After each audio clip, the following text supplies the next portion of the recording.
रूस की सरहद में कई हजार किलोमीटर अंदर तक घुसकर यूक्रेन ने हमला किया और रूसी एयरफोर्स के 40 से ज्यादा एडवांस हाईटेक विमानों को तबाह कर दिया, जिनमें स्ट्रैटेजिक बॉम्बर्स, ट्रांसपोर्ट विमान और एयरबोर्न वार्निंग एयरक्राफ्ट भी शामिल हैं।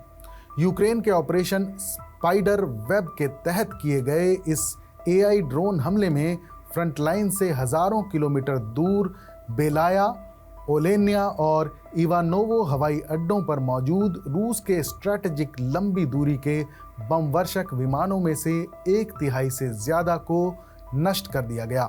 एक रिपोर्ट के मुताबिक यूक्रेन ने इस ऑपरेशन को अंजाम देने के लिए तकरीबन 18 साल पुराने open source auto pilot software का इस्तेमाल किया था, जिसे बुनियादी तौर पर रिमोट कंट्रोल्ड विमानों के शौकीनों ने विकसित किया था और ये एक मुफ्त सॉफ्टवेयर सिस्टम है।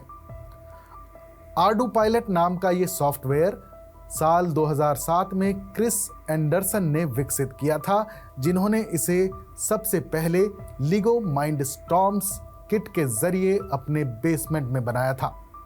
बाद में एंडरसन ने जो डी मुनेज और जेसन शॉर्ट के साथ मिलकर इसे और निखारा और इसे एक कम्युनिटी बेस्ड प्लेटफॉर्म में बदल दिया, जो आज ड्रोन, बोट, पनडुब्बी और रोवर्स तक को कंट्रोल कर सकता है।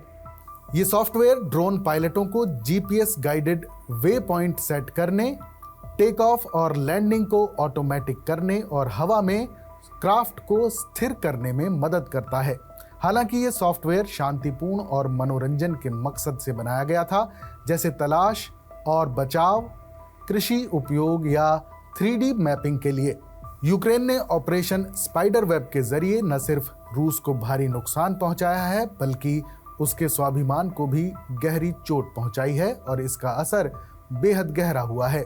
अब कई सैटेलाइट तस्वीरों से पता चला है कि रूस ने यूक्रेन के हमले से बचने की काफी कोशिश की थी, लेकिन उसकी एक न चली।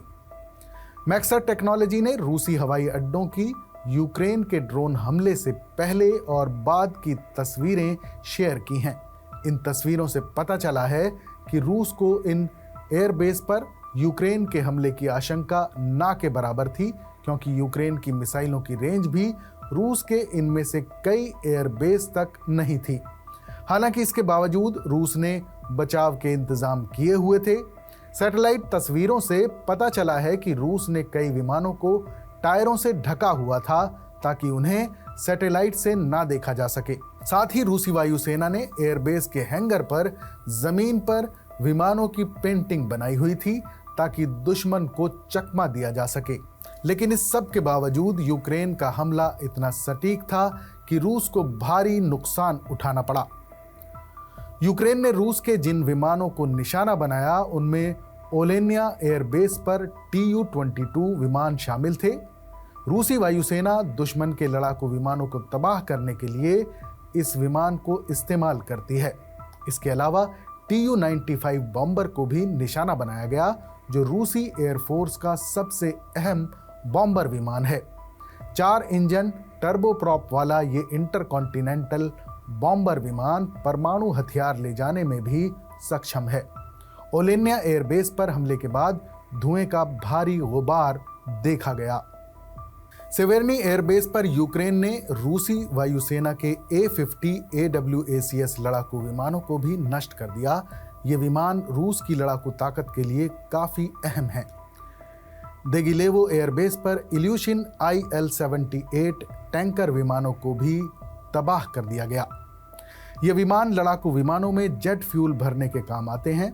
यूक्रेन के इस हमले ने रूसी एयरफोर्स की ताकत को बड़ा झटका दिया है।